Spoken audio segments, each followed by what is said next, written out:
Eh bien, nous abordons, tant bien que mal, la leçon numéro 9, la malédiction d'un langage grossier. Et le sous-titre, attention à ton langage. Avant de vous parler du sujet, j'aimerais vous inviter à lire deux textes.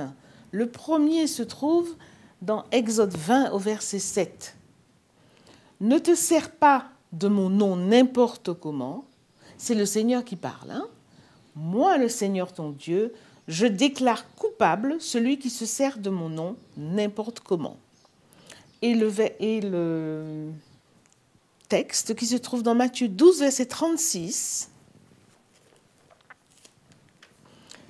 Oui, je vous le dis, le jour où Dieu jugera les gens, ils devront rendre compte de toutes les paroles inutiles qu'ils auront dites. Terrible, n'est-ce pas? Si aujourd'hui, jurer semble quelque chose de banal,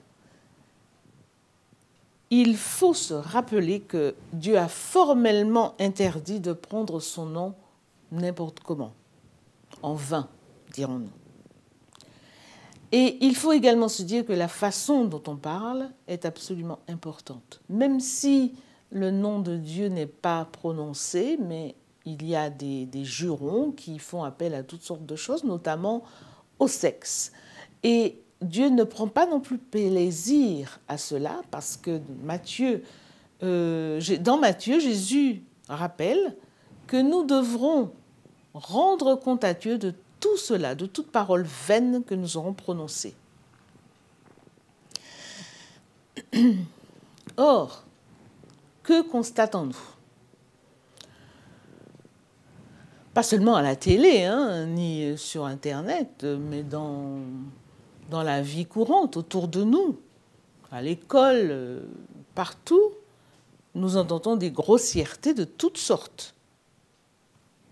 Et cela va loin parce que même à force de les entendre, notre subconscient les enregistre et dans une situation d'urgence, nous aussi, nous pouvons le ressortir sans même faire exprès.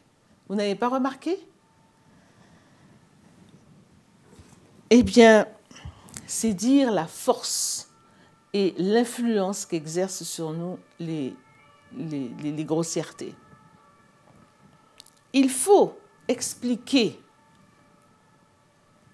aux jeunes, surtout qui entendent ça à longueur de journée, il faut leur expliquer que Dieu est offensé de voir son nom utilisé en vain et pour n'importe comment, et bien souvent pas pour des choses honnêtes.